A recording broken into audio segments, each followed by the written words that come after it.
Ja govorim iz pozicije doživljaja, iz pozicije iskustva, iz pozicije prakse, ne koncepte, teorije, ne govorim iz knjiga. Ja mislim da je mene u početku interesovala duhovnost. Da. I da sam ja nekako kao većina mladih ljudi ima tu zapitanost nad životom. Šta je život, čemu ovo? Sjećam se da kad sam bio dete, onda sam kad neko umre, ja sam se tu motao oko toga i tako dalje, pa onda ne mogu da zaspim uveče. Znači ne biti samo površan i jednostavan, nego kako upotrebiti dobro svoj život, a? Tako da to je bio, znači negde, sad to je bilo vreme kada je crkva, verovatno u nekom normalnom vremenu ja bi bio neko koji bi završio kao sveštenik. To je kako pomoći drugome. Da. Znači, negde u psihoterapiji postoji taj, za razliku, ne znam, od psihijatrije ili psihologije, gde se daju dijagnoze, gde se šifre postoji i tako dalje. U psihoterapiji generalno, u toj pomagačkoj profesiji, mi posmatramo individu kao pojedinca, kao neku samostalnu zvezdu. Da. I zato što kad imamo neki naboj ili ima nešto neraščišćeno, mi ne možemo da razmišljamo o tome. Onda prestanemo razmišljati, je bolno tamo da idemo.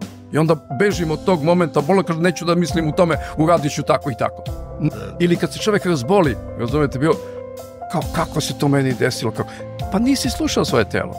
Tu su žene negde u prednosti, zato što žene imaju te periode trudnoće i žene u principu imaju bolji odnos sa telom.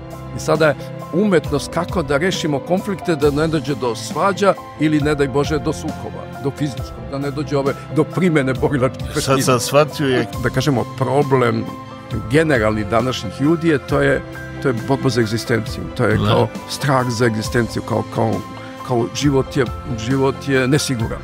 Čovjek je, kao što kažu i svete knjige, stvoren po liku Božjem i savršen. Da. Sad, ako je to tako, zašto imamo ove konflikte? Pa, zašto postoji ljubavna poezija ili tako dalje? Zato što čovjek nije mogao to da uradi, da je pisao pesmu o tome. Nego ovo sad, da se vratimo na Balkan. Nama fali emocionalna inteligencija. Znači, mi tu je nego onda u svađu, u sukobu, u napade i tuču i tako dalje. Ja sam uvijek bio zaljubljen u razne kulture. Ja sam volio da putujem i zanimali, kao što je neko zaljubljen, ne znam, u automobili i tako dalje, mene su zanimali ljudi.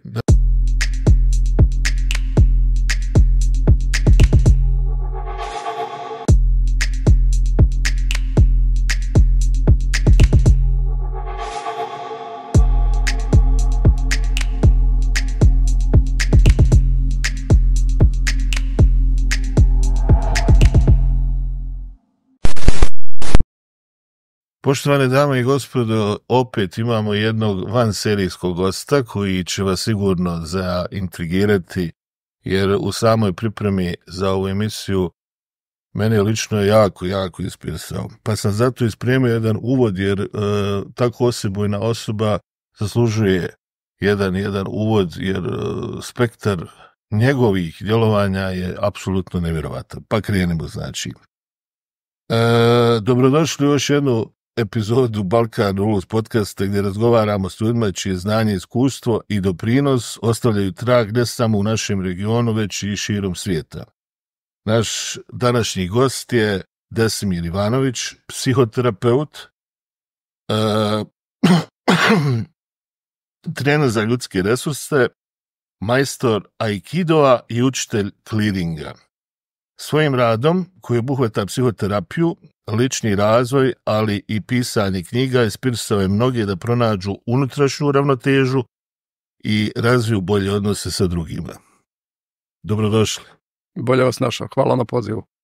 Ovo je samo jedan mali uvod, pa bi ja sada ovako da krenemo tačku po tačku.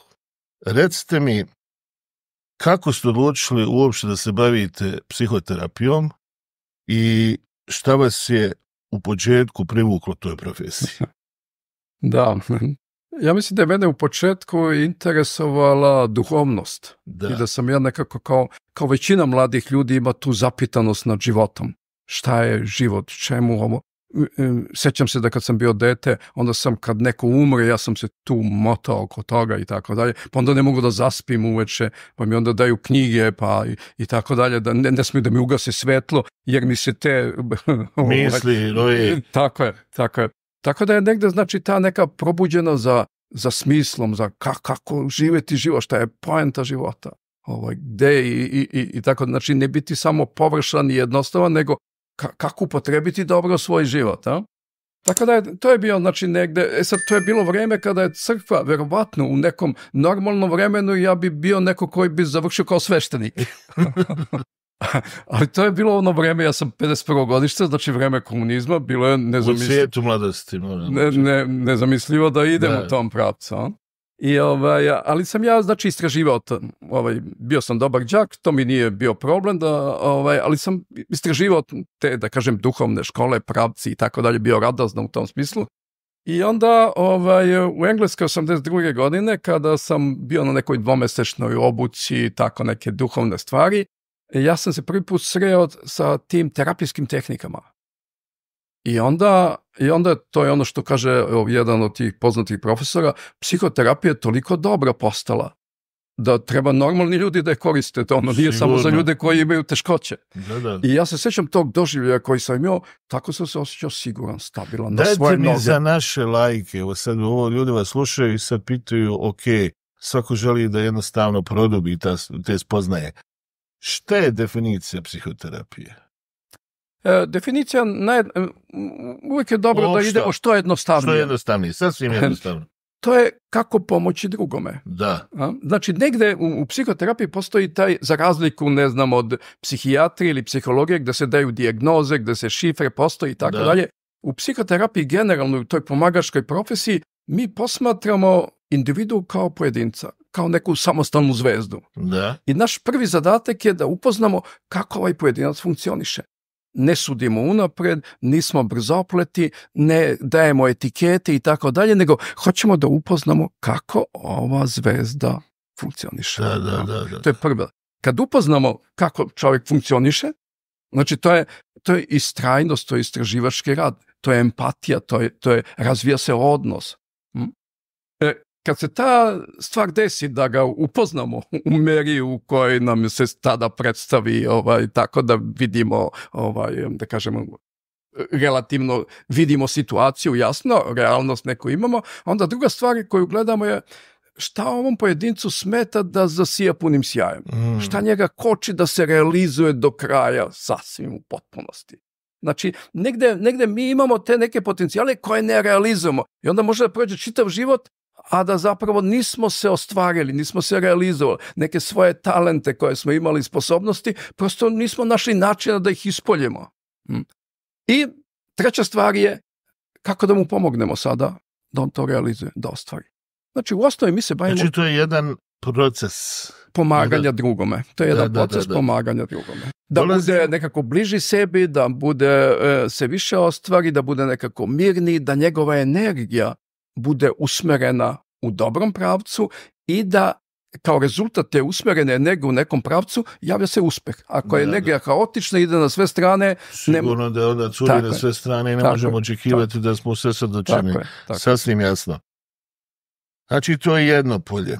Sad mi recite opet laičko pitanje, dolazimo do clearinga takozvanog. Šta je definicija clearinga? Da. Clearing je naravno engleska reč, američka clearing je nastao u Americi, Kaliforniji, 60. godina. Najjednostavniji prevod bi bio mentalno i emocionalno rasterećivanje i oslobađanje. Drugim rečima, negde naša istorija, naša prošlost je krcata raznim događajima. I jedan broj događaja neke traumatske prirode ili je praktično ostavio neki kliše u nama. Trag neki nešto. Prosto prestali smo da budemo čisti i racionalni, nego počinjemo da, kako bih rekao, kao da imamo neke druge naočare sa kojima posmatramo život. I ti događaji koji su neraščišćeni, oni nekako vuku, oni su kao magneti, vuku jedan deo naše jedinica pažnje konstantno zalepe tu. Tako da ako mi pretpostavimo hipotetički da imamo 100 jedinica pažnje, ali smo prenatrpani tim događajima traumatske prirode iz prošlosti, neraščišćenim odnosima sa drugima, povrede, operacije, onda veliki broj tih jedinica pažnje je permanentno vezan, pošto ti događaji deluju kao magneti, permanentno je vezan za prošlo, za te situacije. I onda mi zapravo nismo sada i ovde, kako se kaže, nego smo negde, pola smo tu, pola smo negde prošlo. S druge strane, oni nam nekako diktiraju sudbinu. Razumete, kao strah se javlja, kao nemoj tamo, tu ćeš se povrediti, nemoj tamo, to je opasno, ne diraju to. Neki negativan teret. Da, imaju kao neke zakone, šablone, uverenja neka naša koja nas limitiraju. Da. I naš cilj zapravo, to bi sad bila, ajmo da kažemo, najjasnija definicija kliringa, da mi zadobijemo unutrašnju slobodu, da mi možemo da razmišljamo o bilo čemu, da uzmemo svaku opciju, da naš bude unutra čisti i razigran i slobodan, da kažemo, ajmo da vidim sve opcije koje postoje. Ajmo da slobodno se bavim bilo kojom mišljenju. Zato što kad imamo neki naboj ili ima nešto neraščišćeno, mi ne možemo da razmišljamo o tome. Onda prestanemo razmišljati, je bolno tamo da idemo. I onda bežimo od tog momenta, bolno kažem, neću da mislim u tome, uradit ću tako i tako. Ne, mi kažemo, sposoban je onaj koji je u stanju da razmišlja koliko god je potrebno o nekoj temi koja mu je važna, u vezi koja treba da donese važnu odluku. Znači, težimo ka nekoj savršenoj racionalnosti. Da. Ovako, mi kažemo, mi imamo ovdje strukturu čovjeka. Ovdje smo se mi naoružali sa prospektima. Tako je. Znači, mi imamo ovu crtež struktura čovjeka. Da. I onda tu imamo pa imamo emocije, pa imamo tijelo, pa imamo energiju, pa imamo intuiciju koja ovdje nije ni prikazana. Znači, teži da bude savršeno racionalan. Ima tu sposobnost matematičku, logičku i tako dalje. Međutim, ono što znamo iz života, da ume da zastrani. Želi da bude u pravu. Želi da zastrani. Pa da, zato, pazite, uzmimo... Dajte neki plaćan primjer. Recimo, komunizam i fašizam. Razumete? Znači, negde ideja je jača od realnosti. I mentalno bi staka. Razumete, kad čitate memoare tih ljudi, razumete, komunisti i ono što su sve radili, razumete, to je iz neke ideje, oni su, kako rekao, katastrofalne stvari radili. Da. Sada, znači, šta je nama garancija? Mi želimo takozvanu unutrašnju demokratiju, da razmišljamo cijelim svojim bićem. Dobro, je zaključio, a šta mi srce kaže? Znači, imamo taj emotivni. Tako je, znači negde. A onda, još važnije, šta moje tijelo kaže. Može li to tijelo izdržati? Tako, ne samo to, nego se smatra, istina je zapravo, da naše tijelo je nekako sporije i mi tu mudrost tijela ne koristimo, ali je veliki broj ljudi imao to iskustvo da neki put kad nešto treba da uradi, on u tijelu osjeća da li je u redu to da uradim ili nije u redu. Znači, samo jedno pitanje. Znači, kad donosimo neke odluke, ja evo lično donosim sad neku odluku i obično mislim da je ta odluka racionalna. Ali znači, ako je samo bazirana na raciju, on nije potpuna. Pazi, onda mi kažemo, on je glupi mentalac. Glupi mentalac. Znači, on samo racionalno razmišlja. Finansije kažu to, statistika je to, tačka. Da. Ne, sačekaj malo. Kad radimo sa ljudima u kompanijama i kad radimo sa ljudima koji su napravili velike poslove i tako dalje, razumete, po pravilu ta inicijalna odluka, taj put koji se ukazao, nije došao iz nekog racionalnog uma, on je bio potkrpljen time, ali negde ta ideja je došla iz neke dubine. U nekom momentu, to nije kopiranje bilo čega. To je kao spoznaja, kao trenutak da nešto vidim i jasno sagledam i znam da je to ok. Je li to ta spoznaja o kojoj smo pričali u ofu malo prije? Pa, kažem, to je ta familija. Znači, negde u terapiji generalno, šta mi proizvodimo u svakom poslu? Ajmo vrlo racionalno i jasno i jednostavno da govorimo. Šta u ovom poslu mi proizvodimo? Pošto je važno u svakom poslu da znamo šta proizvodimo. Da. U ovom poslu mi proizvodimo takozvane uvide ili te iskustvo, skokove svesti. Znači, kao posljedica clearinga, čovjeku je nešto jasnije sagleda neku stvarnost i kada, to je to. To je to. Ne lutam više, to je put. U tom pravcu idemo. I onda se javlja mir, nema nemira, nema jasno mi je. put je taj. Sigurno jeste i dušom praktično i tijelom, ako ja smijem tako da pojednostavim, ubijeđeni negdje da je to. Pazite, ubeđen, mi ne koristimo taj izraz, pošto ubediti znači uvesti u bedu. Ma ne, ja sam samo ne ubijen, ja se izvinjavam, moram kod vas baš pasti što govorim. Negdje govorim o tome da sposobnosti da preispitam svako svoje uverenje. Znači, ako nešto mislim, ajde da imam slobodu da testiram sebe, da budem nekako možda čak da se konfrontiram sa nekim stvarima ili budem provokativan prema sebi, a šta ako bi uradio to, a šta ovo je. Znači, negde dobra odluka po pravilu traži da razvijemo sve moguće opcije, uključujući tu opciju da ništa ne uradimo. Da sagledamo koje su konsekvence svake od tih opcija. A nakon toga pitamo srce, a kako... Šta ti misliš o tome? Onda možda čekamo dan, dva, ako nije hitna odluka, da vidimo da li će neka reakcija iz tela dođe. Zato što pomenuli smo intuiciju. Intuicija nije naučno, da kažemo, objašnjena do kraja, ali ono što se zna, da ona intuitivni doživljaj se onda kad je telo nekako opušteno, kad je mirno, kad nismo u grču. Najčešće se javlja ujutro kad se probudimo, ako smo danima razmišljali o nekom problemu, i neko jutro se probudimo, sve kao, to je jednostavno. Ali kako dolazi do to se meni dešava, recimo, opterećeni ste, razmišljate, danima ne možete da dođete do određenih spoznaja i onda jedno jutro ustanete i sve vam je jasno. Tako. Pa vidite, postoji u psihoterapiji postoji metod koji nije poznat mnogo u Evropi, nastoji isto u Kaliforniji, koji se zove focusing. I focusing je baziran, ali mi isti, da kažem, princip koristimo u clearingu. Teorija toga je da možemo da kažemo da je to genetika ili ta misterija tela, da naše telo je sakupilo sva iskustva u sebi od nastanka. Razumete, da preko, to bi doktor ili neko ko se bavi fiziologijom možda bolje objasnio, da mi u sebi imamo sva ta iskustva iz prošlosti u svom telu, ali nam nisu osvešćena. I ne slušamo svoje telo. I u nesvjesnom stanju. Da li i tu je taj proces? Ajmo da budemo, kako bi rekao, jednostavniji, malo prizemni. Kao kad muškarac ima impotenciju. Da. On tek onda kaže, čekaj, šta moje telo ovdje govori? Mi se osjećamo zbunjeni onda. Pa to je možda znak nisi slušao telo. Možda je telo imalo poruku neka za tebe, ti ga nisi slušao.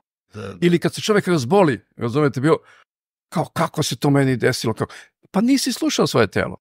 Tu su žene negdje u prednosti, zato što žene imaju periode, imaju te periode trudnoće i žene u principu imaju bolji odnos sa telom. Tipičan muškarac ne osjeća telo tek kad se razboli. I onda to je jedan od razloga zašto se smatra da muškarci ranije umru ili statistika pokazuje, zato što on kad dođe u prvu bolest, on smatra to je to gotovo. U samom uvodu rekao sam da ste i majstor Aikida. Kako to uklapamo u sve ovo? Pa pazite, ja mislim da je sport i rad, opet se vraćamo na telo. Da. Ja mislim da je telo važno, da je sport važan i to je taj period, ja sam vežbao do 18. pa do 31. Znači možete li samo opet kažem našim gledalcima i slušalcima pojasniti kakva je to vještina? Vrlo interesantno. Pa dobro, to je ona iz porodice japanskih borilačkih vještina, s tim što nije takmičarska i nije napadačka vještina samoodbrane i negdje je bazirana na tom principu da koristimo snagu protivnika. Ne suprotstavljamo se direktno, nego da kažemo, koristimo njegovu snagu da bi ga onesposobili i onemogućili da nam napravi, da kažem, štetu. Bazirana je više na tim pokretima, ima tu neki viši stepen elegancije i s obzirom da nema takmičenja, nije tako agresivna kao judo ili karate. Da. I jasno, mislim da generalno borilački sportovi su dobri za mlade ljude, za muškarce. Sigurno. Da. Zato što nekako daje vam osjećaj samopouzdanja, sigurnosti u sebe. I onda ti kontakti koji imate sa drugim ljudima, prosto sam trening ili kad radite, vas oslobađa straha od drugih. Ne plašite se drugih ljudi, ne plašite se uhvatiti, to su Boga dosadno. Da se pogombamo. Da, i mi smo primetili kad radimo u firmama, kad radimo ekipe, kad imamo u firmama, ljudi koji imaju crne pojaseve, recimo iz juda, iz aikida i tako, oni slobodnije rade i brže napreduju. Razumete, zato što Možda ih se ovi drugi malo i plaše. Pa da, ne plašite se od ljudi kao borilačke veštine, posebno ako ste dugo bili tako 10 godina, vi izgubite taj strah da su vam ljudi opasnost, pretnja i tako dalje. Negde vam daje taj osjećaj samopouzdanja, sigurnosti u sebe i poverenje u sopstveno telo. Sad sva ova priča je počela znači sa vašim fakultetom, ako smijem sad to tako reći, organizacija rada. Vi ste diplomirani inženjer organizacije rada. Ja sam u srednjoj školi diplomirao na organizaciji rada i jeste, mene zanimljivi problemi. Problemi i sad vi to sve rješavate. Ja sam volio probleme. Znači, vi ste ekspert za probleme. Nastrano, razumiješ se, malo nastrano. Svaki dan imamo problem. Ja kažem, ukoliko nismo osposobljeni da rješavamo probleme na adekvatan način, mi nismo sposobni da živimo ovaj život adekvatno. Zamislite, sad gomilaju se, kaže joj, gomilaju mi se probleme. Pa upravo radi toga gomilanja nemogućnosti rješavanja, mi dolazimo u probleme. Tako je. U svim sferama. Postoji tekst koji sam ja napisao, mislim da može se nađe i na internetu. Da? Naslov znači konfliktni konstruktivizam. Dobro. Drugim riječima, ovo što ste vi sada rekli, da cijel život su konflikti. Sa nama samima, sa drugima i tako dalje. I sada je umetnost kako da rešimo konflikte, da ne dođe do svađa ili, ne daj Bože, do sukoba, do fizičkog, da ne dođe do primjene borilačkih veština. Sad sam shvatio i aikido, jer vi opet niste agresivni, nego vi primjenjujete tu agresivnost s druge strane da biste amortizovali i koristili kao kontraargument.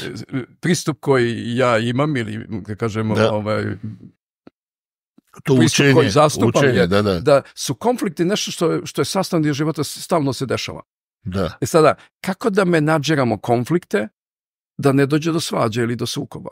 Naravno, dio toga je pravimo dobar ugovor sa nekom stranom. Ugovori zato služe da predvidimo situaciju, jedna, druga pozicija, dobra razmena da se desi, poštovanje, poverenje i tako dalje, da ne bi došlo do svađe, jer svađe su nešto što uništava odnose. I onda odnosi koji su možda godinama, da kažemo, građeni, uspostavljani, kroz svađu se unište. I onda više ne razgovarate sa tom osobom, zatvorite sebi neki put i tako dalje. Tako da, kako se osposobiti da zapravo rešavamo konflikte na jedan način koji nam stvara više prijatelja, umjesto da nam stvara neprijatelja. Sad moram postaviti pitanje, koje ste mi upravo sad ovako, da kažem, na bosanskom nabacili. Kako biste vi definisali uopšte uspješan ljudski odnos? Kako bi upisao uspješan ljudski odnos? Ljudski odnos, kako to? Da je lak, da je jednostavan, da je dobra razmena, da imamo osjećaj da i jedna i druga strana pravi dobru razmenu, da investira u odnos i jedna i druga strana ravnomerno, da kažemo, da postoji balans u investiranju u odnosu. I imamo taj osjećaj sigurnosti u život kada su odnosi dobri. Znači ono što je, da kažemo, problem generalni današnjih ljudi je to je borba za egzistenciju. To je kao strah za egzistenciju, kao život je nesiguran. Sada, i onda se naravno pokušava da se obezbedi preko novca, preko imovine, preko, razumete, da se grabi. Da. Jer je onda kao sigurnost u tome. Što ostalo su na sve strane curi. Sad, mi smatramo da zapravo sigurnost proističe iz kvaliteta naših odnosa sa drugima. Ovo što si ti pitao. Da. Ako su moji odnosi sa drugima sigurni, stabilni, dobri, dobra razmena se dešava, dobro se razumemo, poštovanje, poverenje postoji, čovjek se osjeća sigurniji u životu. Tako da odnosi su osnova sigurnosti, ne novac, imovina i tako da. Onda dolazim i do sljedećeg pitanja. Znači, da smo uspostavili te odnose. Ali kako možemo onda, kako komunicirati? Znači, koliko je bitna komunikacija u svakodnevnom životu i kako je možemo unaprijediti? Jeste, mi kažemo komunikacija sve, ali da se vratimo na onu temu koju smo razgovarali pre početka komisije. Znači, kada u izveštajima ljudi, mistika, budista, prosvetljenih ljudi sa istoka zapravo, koji su imali ta najdublja iskustva. Da. I proizvod tih ili uvid koji je došao iz tih dubljih iskustva da je svako od nas kao pojedinac savršen. Nikom od nas ništa ne fali. Znači, negde čovjek je, kao što kažu i svete knjige, stvoren po liku Božjem i savršen je. Da. Sad, ako je to tako, zašto imamo ove konflikte i probleme? Pa to mene živo. A vi kao ekspert morate mi sad to objasniti. Zato što naši odnosi sa drugima nisu savršeni. Sada je pitanje, i to je, kako bih rekao, to je suština terapije. Ili prvi sloj u terapiji, kad klijent dođe na prvu sesiju, šta nam klijent govori u prvoj sesiji? A šta su nam najčešći? Evo, hajde jedan plastičan primjer. Ja sam sad došao, koji su to, kako se uopšte manifestuju ti problemi? Šta kaže taj pazite, znači, obično, šta je najčešće ovdje na Balkanu? Najčešće svuda je ja i moji odnosi sa drugima. Aha. Sa ženom, sa tatom, sa mamom, kad je posao u pitanju sa direktorom, sa kolegama i tako da. Znači, interakcija, mi to kažemo, taj prvi sloj u umu je vezan za odnose sa drugima. Taj površinski sloj u umu, naša preokupiranost na tom površnom nivou je ja i moje relacije sa drugima. I tu su sada te teškoće i to nam uzima energiju i to nas slabi i nekako drugi su važni od mene. Koji su najčešće teškoće? Najčešće teškoće nerazumevanja. Ili nehtjenje, ili ne shvatamo, ne kapiramo jedan drugoga. Ili ne kapiramo. Da. Usled čega? Pazite, usled čega. Znači, negde sad ulazimo šta je komunikacija i kako da napredimo komunikaciju. Moram vas pitati. Ja se dešava da, recimo, ja lično imam nekad osjećaj, ja komuniciram s ljudima i mislim da sam se jako direktno i jasno izrazio, međutim, to nije doprlo do druge osobe uopšte. Mi kažemo, postoji pravilo da pošiljalac komunikacije je odgovoran za prijem. Znači, ako ja sada tebi nešto govorim, ja treba prvo da govorim dovoljno glasno, jasno, energetski, da prođe taj prostor, da dođe, a drugo, da sam to koncipirao tako da ti to razumeš. I dok pričam, ja gledam da li se razumevanje dešava.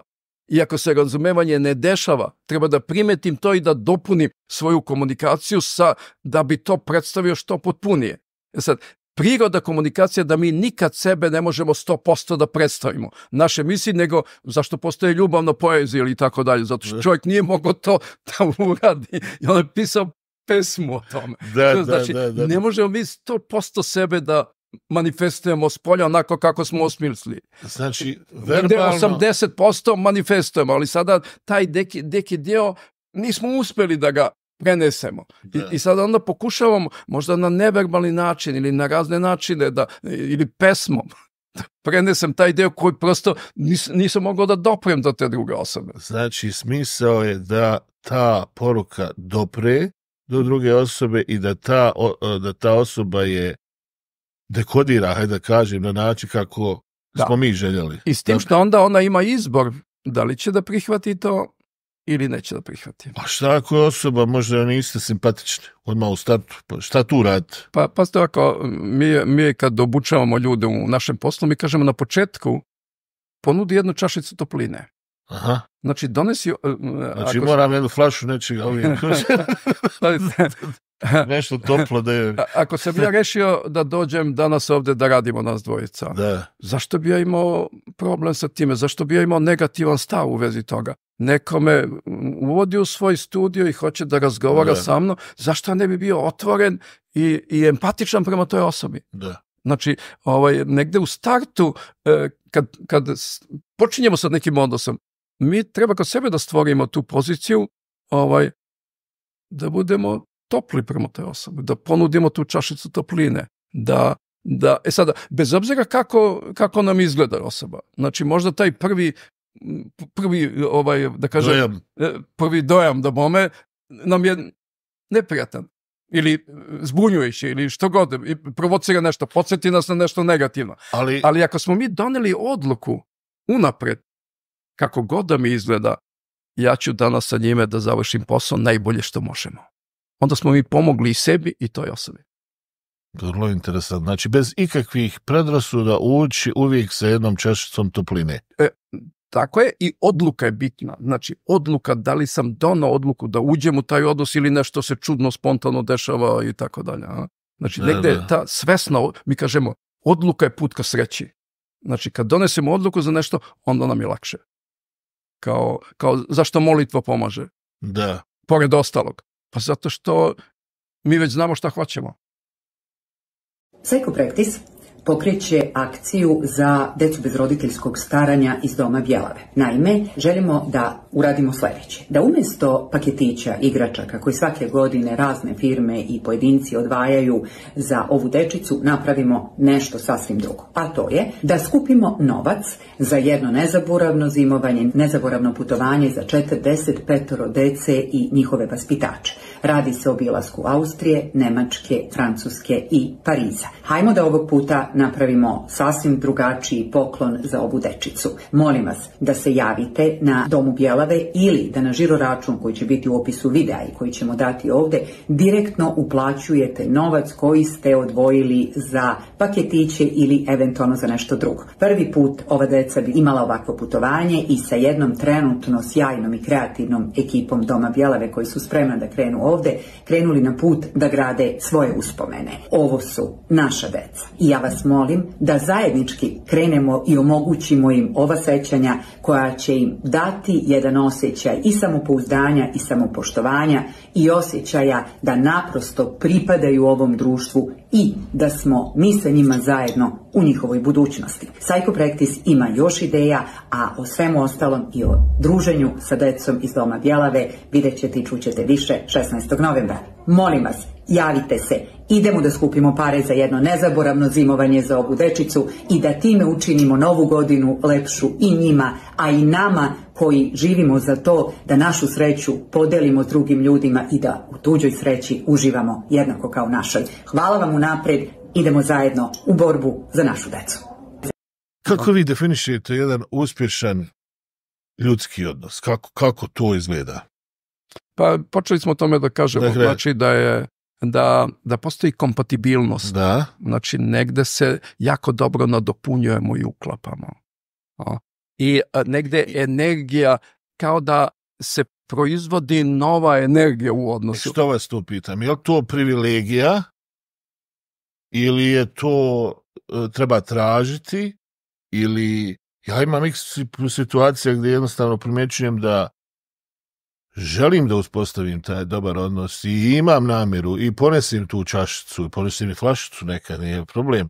I želim sve, međutim, iz nekih neobjašnjivih iracionalnih razloga ili ne dopire ta energija s druge strane, zato sam morao to ponoviti, jer komunikaciju smo radili, dobro, sad opet ne funkcioniše nešto. Šta radi u toj situaciji? Sad ću da vam kažem. Ponudimo jednu čašicu. Aha. Pa vidimo da li druga osoba uzvraća čašicu. Ako ne uzvrati, mi nećemo sipati drugu čašicu. Znači, reciprocitet u odnosu, u komunikaciji treba postoji. I postoji pravo koje dajemo drugoj osobi da izabere da li hoće da uđe u odnos sa nama ili ne. Da. Znači, negde ako priznamo da druga osoba ima pravo da nas prihvati ili ne, mi smo mirni. Mi smo ponudili čašicu, osoba nije prihvatila. Ok, uzmem svoju flašu i idem, ima 7 milijarde ljudi na planeti. Znači, mi ne gubimo vrijeme, trudeći se tamo gdje ne ide, hajmo tako da kažemo, nego idemo tamo gdje će nas neko razumjeti. Pazite, preispitamo sebe. Dobro. Možda je to samo bio, da kažem, neki prvi mehanizam koji treba da nam bude izazov i da vidimo na koji način ćemo dalje da pustimo. Pa kako bi dalje vi? Pa dalje kako se radi, ljudi odnesu poklon, odnesu cvet, znači postoje neverbalna komunikacija, znači ne moramo odmah sve da stavimo na sto, znači negde komunikacije odnosi su igra, zabava, kao kad momak i devojka šta rade, zabavljaju se, razumijete, znači ne mora sve drastično, kako bi rekao, metalno, čvrsto, razumijete, nego je fluidno, znači. Onda mi sada gledamo kako da uspostavimo neki odnos, koji je prvi korak. Ne odmah sa svih 10 prstiju, nego ajmo prvo malićem nešto da napravimo. Pa ćemo onda ću možda sa 2 prsta sljedeći put. Ali ono što sam želeo da pokažem je sam naziv dijade, znači da kad se, vezano za definiciju šta je dobar odnos, kad se 2 ljudi sastave, taj efekat, ta moć koja se tu proizvede je veća od prostog zbira te 2 individue. Znači nekako prkosimo nekom fizičkom zakonu i to je u Bibliji imamo kao primjer toga kad Hristos kaže kad se 2 sastanu u moje ime i ja sam sa njima. Znači negdje postoji ta neka magija u tome kad 2 ljudi se udruži da nešto napravi. Neko čudo se dešava i pomaže im se. Kao sam pojedinac je izolovan, teško, muka i tako dalje. Ali kad se udružimo, makar 2, neki skok se dešava. Neko malo čudo se pojavlja. Magija života, kako bih rekao, ide da stvari budu lakše, da budemo iznenađeni kako je nešto krenulo. Tako da uspešan odnos između 2 ljudi je da kažemo osnova života. Igra. Jeste, ali je igra na više slojeva, sa puno nivoa, sa puno alata, sa puno, da kažemo, finesa. Ali to negdje podrazumijeva i razne vrste inteligencije, znači podrazumijeva i predispozicije osoba da se nije svako na istom nivou. Da li je ona istina da uvijek ko što mi kažemo lonac nađe poklopac? Znači, jel to možda... Da, nasmijao sam se zato što skoro klijentkinja koja je udata ima problem sa mužem i kaže ne mogu za odnos, za brak su potrebni 2. Sada ona kao ima želju, ali on sabotira, odbije i tako dalje. Znači. Ja bih rekao, ne, potreban je jedan koji je svesni i taj koji je svestan i koji donese odluku, on će naći načina da izgradi taj odnos. Možda će druga osoba pružati otpor ili se protiviti ili tako dalje. A onda ti praviš strategiju kako da unapredimo ovaj odnos. To je kao proces gradnje, kao proces zidanja. Znači, odnos nije nešto što se dešava sada ili ima i toga. Francuzi kaže udar groma se desio. Ali u osnovi odnosi su nešto što mi strateški gradimo sa ljudima. To je proces, korak po korak, kako da unapredim neki odnos, da bude funkcionalan, da odgovara osobi, da odgovara meni, da odgovara drugim ljudima. Postoje neke univerzalne tehnike ili može jednostavno, ili sve zavisi od improvizacije. Vi rekao ste da je to jedan fluidan odnos. Fluid može krenuti lijevo, može krenuti desno. Malo ovako, da li imamo neki sada pravilo da ja to zapišem? Odgovorit ću. Kako bi? Interesantno. Zavisi od naše kapaciteta ličnog za odnos i za komunikaciju. Ljudi koji su u lošem stanju, koji su problematične, njihov kapacitet za odnose je nizak. Oni brzo reaguju, brzo se uvrede kad im neko kaže, napuštaju posao, razvode se posle godinu dana i tako dalje. Znači, mi to kažemo, ima nizak kapacitet za odnose. Osoba koja ima viši kapacitet za odnose, on zna da je kriza, je prilika da unapredimo odnos. Znači, ako sad se negde ne razumemo, pa kriza, ajmo da stavimo stvari na sto, pa da vidimo o čemu se radi, možda možemo da unapredimo to. Znači, kriza u odnosima je šansa da idemo viši stepen gore. Umjesto da prekinemo i kažem, nemoj više da mi se javljaš, neću čujem, isključujem ti s telefon. Hajte vi sa mene recite da li naši mentaliteti ovdje na Balkanu su podložni za takav pristup, jer ovdje svaka vrsta kritike se podrazumijeva kao neka lična uvreda. Znači, moramo izgraditi prvo želju da ukoliko želimo da razgovaramo bez nekih opterećenja, da ta neka, ajde kažem, kritika bude u cilju poboljšanja odnosa. Ne, ovdje na Balkanu, ko što naša istorija tu je svakih 50 godina nam pokaže, nažalost, nadamo se da se to više nikad neće desiti, da mi jednostavno imamo ogroman problem u toj komunikaciji. Da. I rezultati su nam katastrofalne.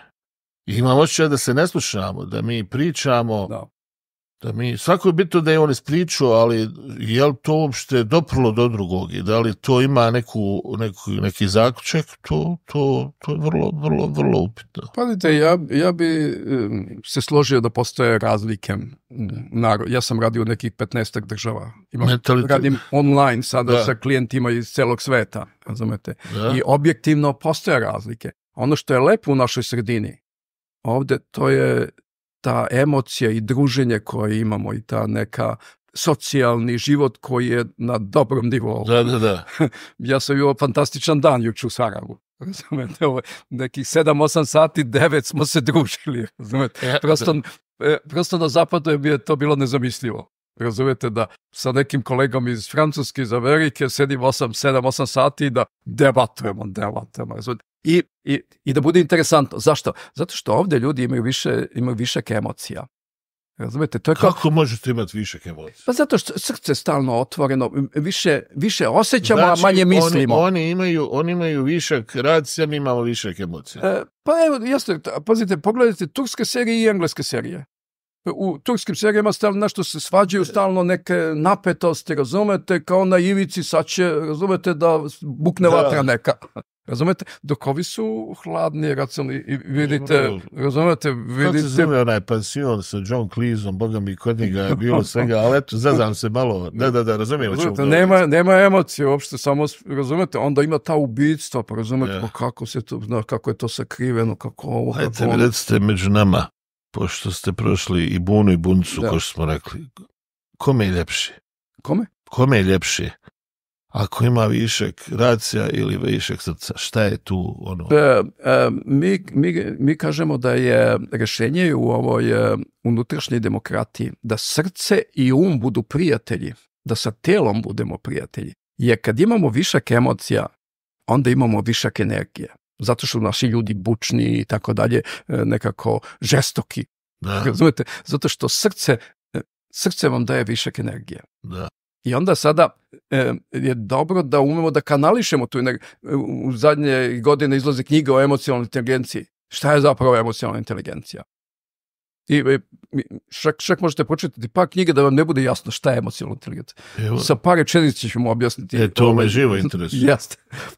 Emocionalna inteligencija znači biti otvoren za svoje i za tuđe emocije. Osjetiti kad emocija se javlja u tebi i prepoznati kada druga osoba je emotivna iz bilo kog razloga.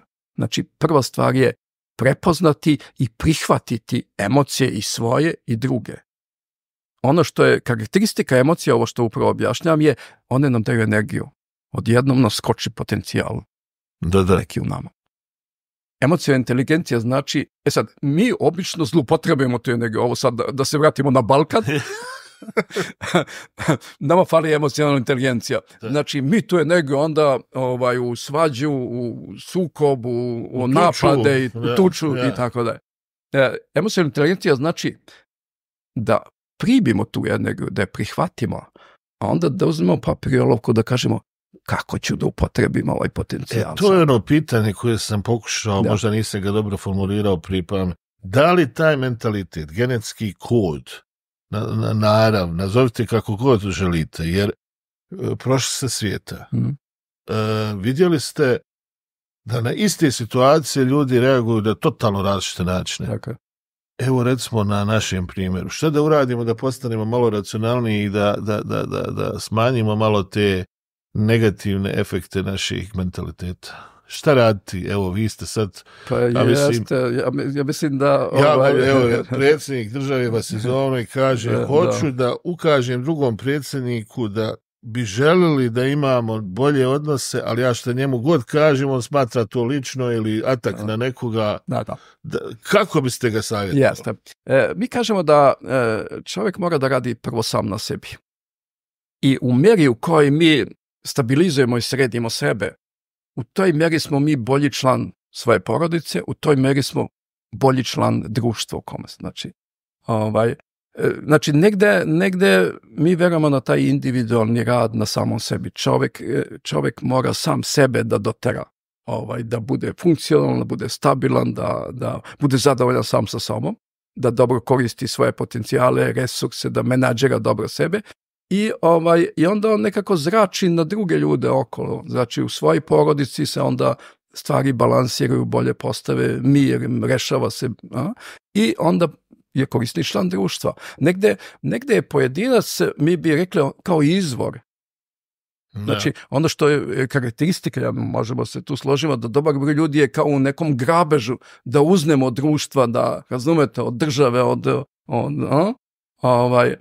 mi smatramo da pojedinac koji radi na sebi, koji je osvešćen, koji je bogat sam unutra i da smo mi kao izvori, da mi možemo puno toga da damo drugima. On je izvor sreće sam sebi. Tako je. I sada sa tim izvorom on ide u tu neku komunikaciju i razmenu sa drugima.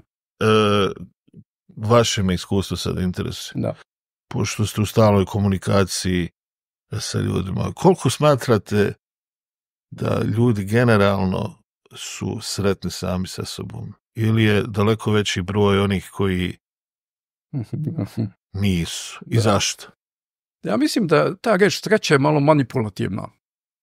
Razumete, šta znači sreća? Hajde sreća? kažemo da su u miru sa sobom. To je još možda bolje. Znate, dođete i pogledate se u gledalo i kažete ja se danas osjećam dobro, eto da ne kažem sretan. Nemam nikakvih opterećenja, radujem se tom danu i spreman sam da doprinesem čovečanstvu, prijateljima, na bilo kojem planu ono najbolje što imam. Koliko je takvih ljudi da nemaju neka opterećenja? Ja mislim da je problem ako se misli da je to neko stalno stanje i da će neko biti stalno u tom stanju, kao što se pominju ti izrazi da je neko permanentno u tome i tome. Ja mislim da smo mi u stalnim promenama i u stalnim kretanjima. Znači nema permanentnog. Da, nema zaleđenog stanja. Nego smo mi stalno u tim procesima iz sata u sat. To je razlika između mentalnog zdravlja i fizičkog zdravlja. Fizičko zdravlje, odete, snimite sve, krv, skener i tako dalje, dobijete rezultate i kažeš zdrav sam i znaš da je to par dana sigurno važi. Ovdje mi iz minuta može da nam se menja stanje. Znači negde nas život restimuliše nešto, pokrene nešto. Znate, dinamika neka u nama je vrlo živahna iz momenta u momentu.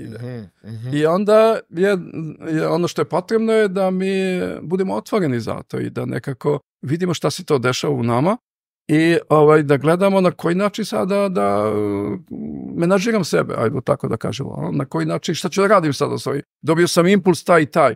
Da li ću da ga slušam, da li ću da ga odložim, šta ću činiti sa time? Da. Svjedoci smo da imamo jako puno raznih impulsa koji utiču na naše raspoloženje, na našu svijest, na naš mozak. Koje je rješenje da zaštitimo sebe u svim mogućim oblicima? Da li je to kako prepoznate impulse i kako raditi na sebi? Da. Jer to je po meni isto ključ. Vi trebate da mi date savjet kako ja da se branim od tog svijeta. Da. Pazite, to je formula koju imamo iz stare Grčke još. Upoznaj samog sebe. Znači, kako da te svoje mehanizme ili to što proističe iz mene, kako da vidimo dakle to dolazi. Da. Kao da, šta je uzrok tome? Kao mi se držimo tog naučnog principa uzroka i posljedica. Znači, ako je posljedica to neko uznemirenje, šta je uzrok tome? Da. I sada bi bilo razmišljanje bi išli šta je to uzrokovalo tome. Možda sam nezadovoljan zato što sam juče povredio neku osobu.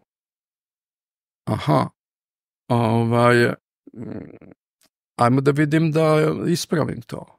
Ili sam nezadovoljan zato što kod mene nešto nije otesano. Ja negde nisam, kako bi rekao, isšlifovao sebe, pa onda sad na neka nečistoća kod mene se... Nečistoća. Tako je, se pojavljuje i ako prepoznam da je to, ajde da vidim kako ću da rešim to, kako ću da očistim to. Ima li, oprostite, sad dolazimo do toga, sad jer otvaramo teme, postoje li ljudi čiste duše? Šta da li postoji? Čiste duše. Onako, izvolite. Ili uvijek tu neka kalkulacija? Pa ja mislim da su to krajnosti. Znači, to čista duša, to je nešto kao naivno, to je kao malo dete, a ovo kalkulacije, to bi bili današnji političari naši. Sad, negde... Pa kad malo analiziramo naše društvo, ja nekako pokušavam da shvatim određene reakcije ljudi na određene pojave, onda shvatim u većinu slučajeva, to je moje lično mišljenje, da ljude, ono što je Churchill davno još ustanovio, sve je prolazno samo interes vječan. I onda su ljudi na neki način se opredijelili već da kalkulišu, ali više računom interesom. Je li to? A onda kada dođete u fazu da budete, da ono, ako kažete ja sam dobar čovjek i čist, to se svodi već na neku degradaciju samog sebe, jer okolina smatra, kolokvijalno reći, budalom. Je li ja griješim? Da. Ja bi to postavio ovako, da svako od nas treba bude čista duša u samom sebi i da bude pošten sa samim sobom. Znači, ajmo da ne lažemo sebe, ajmo da budem dobar prijatelj samo sebi. Ajde da ta čista duša bude moje normalno stanje. A onda svijet je takav kakav jeste. Sada negde pratiti signale iz tog nekog, da kažem, okoline. Ako je sada situacija takva da neke mere predostrežnosti ili kontrole ili tako dalje treba da preduzimam u zaštiti sebe, svoje čiste duše, svojih interesa, zašto da ih ne preuzmem? Ali ne biti uplašen, negde imati poverenje u sebe i u život i u druge ljude. Ja mislim da veliki broj ljudi zapravo želi dobre odnose, želi kvalitetan život, želi dobro i sebi i drugima. I ako smo mi sada u tom binarnom postavci, ovako kako smo ostali, ja sam sad čista duša ili sve je, onda to postoji sukob neki u nama. Da. Sad negde, realnost je, znači, su svi ti, u realnosti sve je to prisutno i traži našu apsolutnu budnost. Ja mislim da je rješenje u tome da mi budemo budni šta se oko mene dešava i kako sada na najbolji način ja da budem i koristan i sebi i drugima. Ukoliko nismo u stanju da nađemo taj neki unutrašnji balans i non stop smo u nekom previranju, da li je to znak da smo mi slabi, da nismo u stanju da napravimo neki odbrambeni mehanizam? To znači da nam treba pomoć. Kad je ta tačka kada vi kažete meni treba pomoć, da se ja mogu obratiti gospodinu? Tako je. Da možemo krenuti sa nekim... Tako je. Znači, negde, to je jako bitno pitanje, do kada mogu nešto sam da rešavam, a kada treba da procenim da mi treba pomoć. Hvala na asistenciji. Jeste. Ako nešto ne mogu sam da rešim, a dugo traje, onda je bolje da potražim pomoć. Pri tome, treba također imati u vidu ove dve kategorije o kojima pričamo. Da li je problem psihološke ili duhovne prirode? Ako je odnos sa majkom ili sa ženom, to je problem psihološke prirode. Ako je ovaj problem traganje za smislom, šta je suština, šta je smisao života, onda je to duhovni problem. Onda sa tim problemom nećemo ići kod terapeuta, nego ćemo ići u neku duhovnu praksu kod svog sveštenika ili već tako, kako se tu u okviru lokalne tradicije, da kažemo, kanališe ta energija u tom pravcu. I sada u dobroj meri to je pitanje i obrazovanja, pitanje nivoa civilizacije, ali i pitanje standarda. Češći su klijenti zapadni ljudi. Ovdje iz Bosne, interesantno, češće su mi klijenti Hrvati nego Srbi i muslimani. Znači, negde ne nudim objašnjenje. Ali prosto kao neke detalje, da kažem, izbacujem. Znači, prosto je, zašto da ja sam razbijam glavu mesecima u vezi nečega ako to ne mogu da rešim? Ajmo da idem da zatražim pomoć. Znate šta je ovdje razlog? Opet se vraća na mentalitet i tradiciju. Sama spoznaja da nešto nije u redu je svima jasna, mislim. Međutim, postoji osjećaj stida. Ili pritiskate neke okoline imate problem ako Livona vas putava da tražite bilo kakvu vrstu takve pomoći, jer vas onda diskvalifikuje kao ravne sebi. I stigmatizira vas na neki način. Zato vas pitam, da li je to stepen, civilizacijski stepen na koji treba da obratimo pažnju, da to neki kulturološki, istorijski, o čemu se radi? Pa vidite, negde ovo što mi pričamo, to je neki pionirski rad. Da. Znači, ova delatnost, psihoterapijska delatnost ili pomagačke, prosto i taj sam termin psihoterapija negde asocira na ovo što govorite, na nešto nije u redu, na psihijatriju, na lečenje i tako dalje. Negde mi koristimo sada širi dijapazon naziva za to. Razumete? Pa onda kažemo da je to trening ličnih sposobnosti.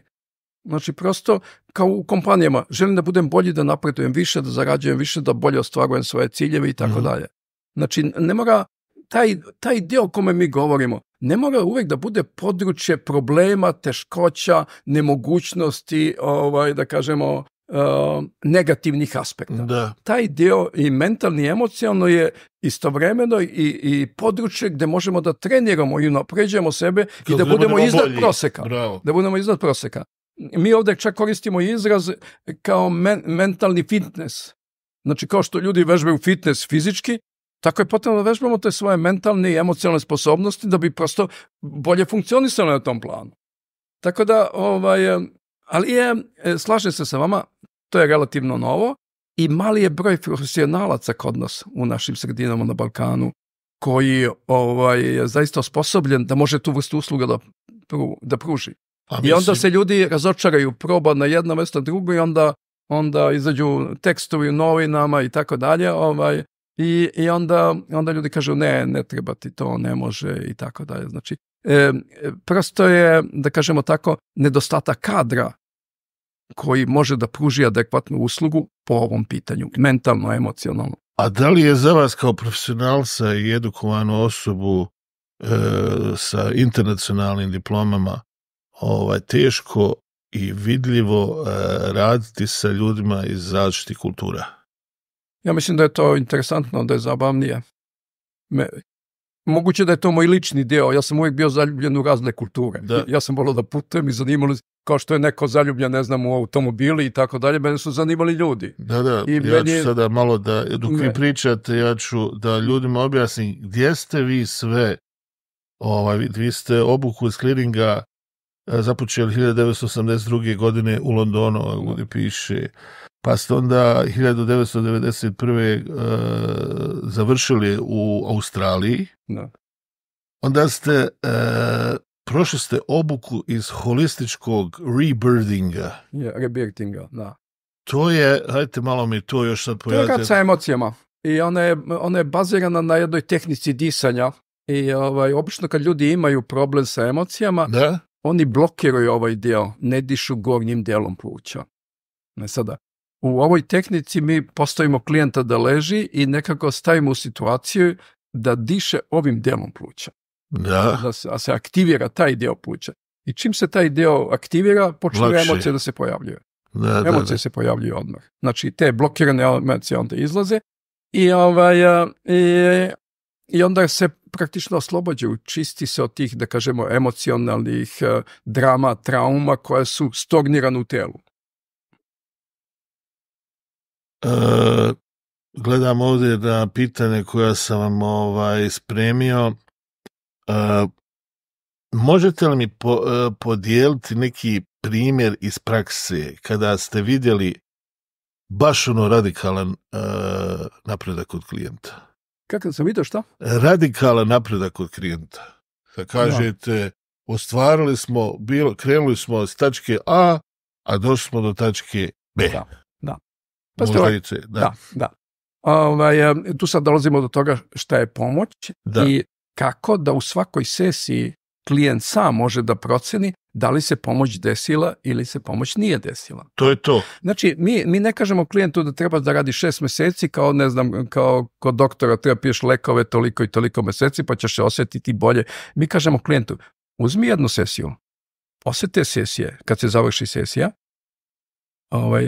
i budeš pošao sam kući, ostaneš za trenutak sam, ti ćeš osjetiti dobit u sebi. Da li se nešto promenilo ili se nije promenilo.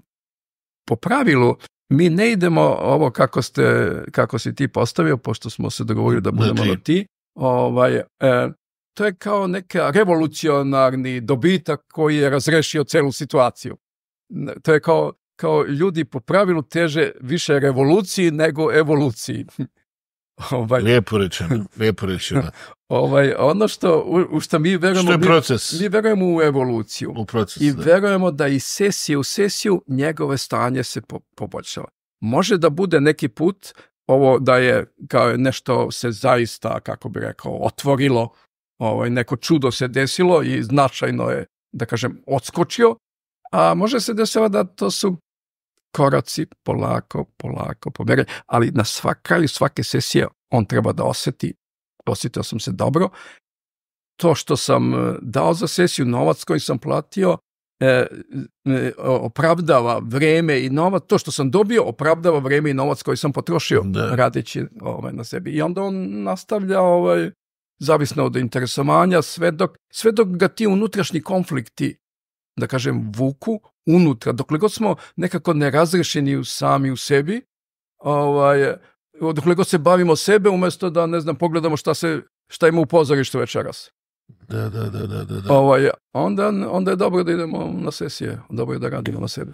Recite mi, kada čovjek se odluči, ko što mi kažemo ovdje, i skupi snage i hrabrosti, da kaže, ok, ja stvarno više nisam u stanju da sam donosim te odluke. Kako vas naći, kako potražiti pomoć, kako to funkcioniše? Pa dobro, ovdje na ovom prospektu imamo ove podatke, tako da to može da se snimi, da se u svakom slučaju odštampa.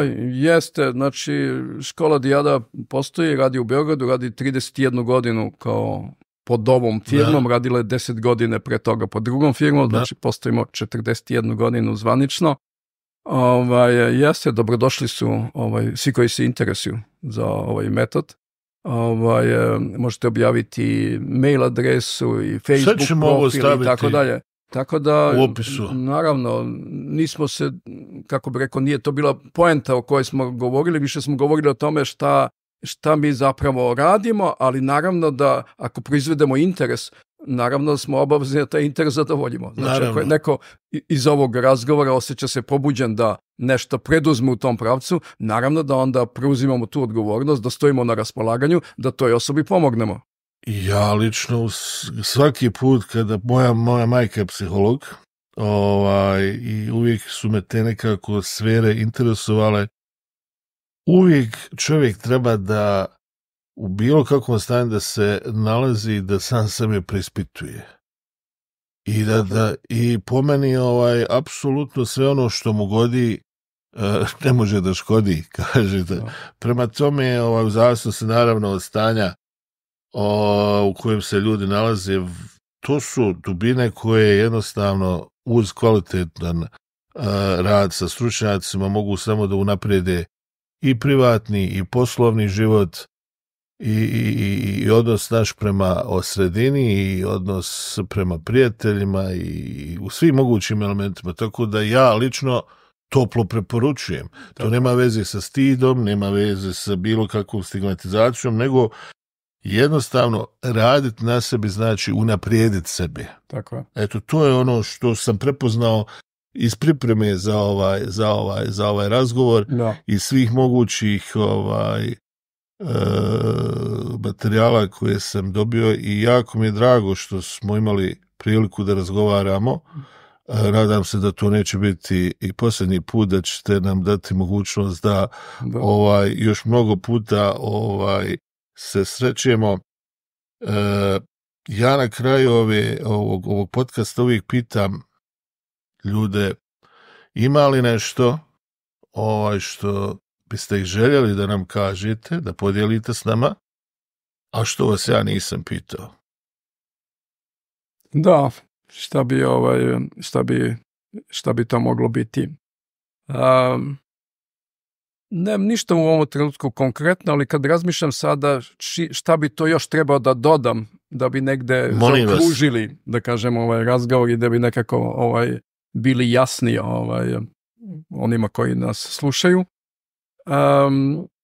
je možda nismo dotakli taj dio kako dolazi zapravo do tog procesa rasterećenja i čišćenja ili taj sam proces komunikacije. Zato što to kad se kaže da mi radimo preko komunikacije, dobrom broju ljudi to nije jasno. Pokaže, pa ja stalno pričam i razgovaram, pa mi ništa ne pomaže. Ja vas zamolio da nam podrobno to objasnite, jer mene interesuje čitava slika. Nisam iz tog faha. Da. I pokušavam na osnovu onog čistog razgovora da dolazim do određenih spoznaja i na osnovu mojih skromnih spoznaja postavljam i pitanja. Ali da bismo dobili širu sliku, prepuštam vam dirigentsku palcu. Hvala. Zaključite to na najbolji mogući način. Znači, negde bi mogli da kažemo da ta problematika koja postoji od nas je proporcionalna količini nekih nerazumevanja, neshvaćenosti naših u odnosu sa drugim ili naših sa samim sobom. Znači, to je kao posljedica nekih unutrašnjih konflikta i nekog nerazumevanja u nama samim. Sada, komunikacija ima to lekovito svojstvo ako se, da kažem, radi na taj terapijski način, da kada mi neki sadržaj koji uhvatimo u sebi, koji nam je bitan, koji nas uznemirava, predstavimo što potpunije, što istinitije, svedočimo istinu o sebi tada i prenesimo to drugoj osobi, a druga osoba ne ulazi u debatu, ne ulazi da nas savjetuje, nije sudija, nije savjetodavac, nije sveštenik, nego je samo terapeut. Terapeut znači da čuje, da razume i da stavi do znanja da nas je čula i razumela. Bez procena, bez savjeta, bez sudova. Znači, komunikacija koja je isporučena, druga osoba je čula, razumela i stavila do znanja, čuo sam i razumeo sam. Onda dolazi do tog efekta terapijskog, ta količina toga što je izneto se rastereti. Osoba koja je to iznela, a druga osoba nije ulazila dalje, znači neko nerazumevanje malo je razrešeno sam. Da. I osoba se za tu porciju osjeti lakše. I to je zapravo ta čarobna formula na kojoj funkcioniše psihoterapija. Sada, potreban je ovaj odnos, potreban je taj empatijski odnos, potrebno je poverenje da bi se neko otvorio, jer ako ne kaže istinu, onda nema tog terapijskog efekta. Znači, da bi se terapijski efekt desio, moramo da svedočimo istinu o sebi. Da. Tako neki put neko kaže, pa ne vredi, ja pričam 100 puta sam pričao o tome, ništa mi nije pomoglo.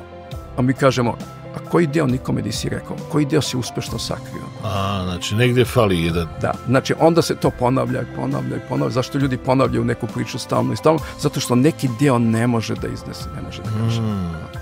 Tako da i to je nešto, ovo sada što govorimo, to je nešto što mi možemo da koristimo u porodici, u komunikaciji sa prijateljima, da ne moramo uvek da dajemo savjet ili da ne moramo uvek da kontriramo kad neko kaže nešto. Prosto je neko imao potrebu da nešto iznese.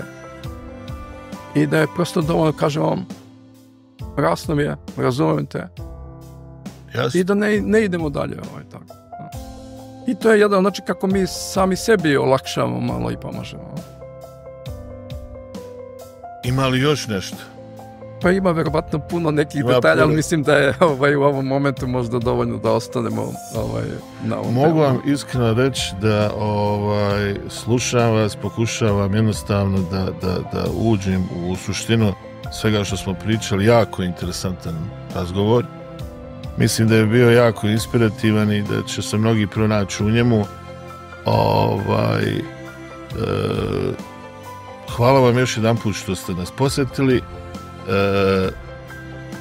Mi ćemo ove sve brojeve da ostavimo na našoj web stranici, odnosno na podcastu na video mjestu. I imam još milion nekih ideja koje ćemo ostaviti za neku budućnost i bilo mi čast i zadovoljstvo da vas ponovo ugostim. Također, i važno je da budemo otvoreni i da te nove ideje da apliciramo, primjenjujemo u budućnosti. U svakom slučaju. Hvala vam, gospodo, još jedan meni jako interesantan podcast. Do sljedećeg viđenja. Želimo vam sve sreće ovog svijeta. Hvala.